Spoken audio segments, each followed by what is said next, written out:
పట్టణంలో మున్సిపాలిటీలో గత 10-12 సంవత్సరాల నుంచి తాగడానికి డ్రింకింగ్ వాటర్ ఏ స్కీములు చేయకుండా ఎక్కడెక్కడ వదిలేసి గతంలో మేము ఉన్నప్పుడు 22 కోట్లతో కట్టించిన ట్యాంక్స్ గానీ పైప్స్ గానీ ప్రస్తుతానికి దాంతో నడుస్తా ఉన్నాయి. దాన్ని గమనించి ప్రజలకు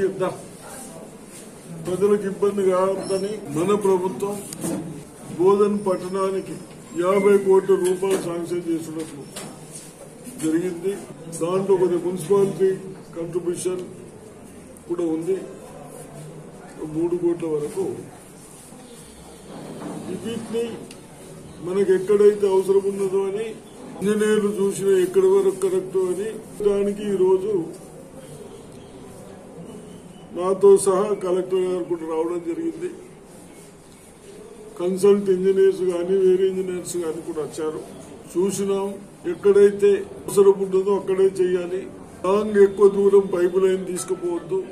మనకు అంతటా ప్లేసెస్ ఉన్నాయి కాబట్టి అవసరమైతే అక్కడ కూడా ట్యాంక్స్ కట్టే విధంగా చేయాలని ఆదేశాలు ఇచ్చడం జరిగింది. మరి మున్సిపాలిటీ చైర్మన్లు కానీ కౌన్సిలర్లు కానీ ఒకసారి కూర్చుండి ఆ ప్రతిపాదనలన్నీ చెక్ చేసుకుని మన ప్రజలకు 17-20 సంవత్సరాల వరకు ఉపయోగపడే విధంగా ఉన్నాయా లేవని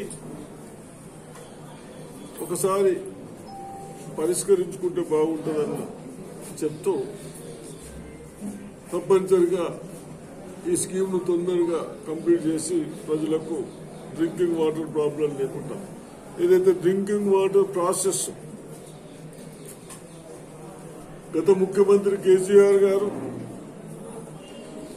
హరీష్ రావు, కేటీఆర్ గారు మాట్లాడుతూనే ఉంటారు. ఇక్కడ మనకు ఏదైతే ప్రాసెస్ చేస్తుందో ఏమంటుందని ప్రాసెస్ చేస్తారో కనీసం అది తిరగకుండా మాన్యువల్ చేస్తా ఉన్నారు.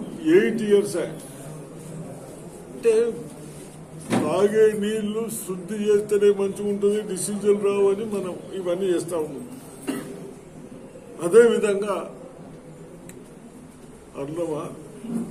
అర్లం ఇంకా వేస్తా ఉన్నారు.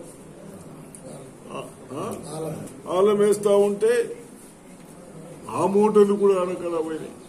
అది కూడా ఆయనతో చేసుకోవాల్సి వచ్చింది. ఇటువంటి అన్ని ఈ రోజు చూసిన తర్వాత చాలా బాధాకరం అనిపించింది.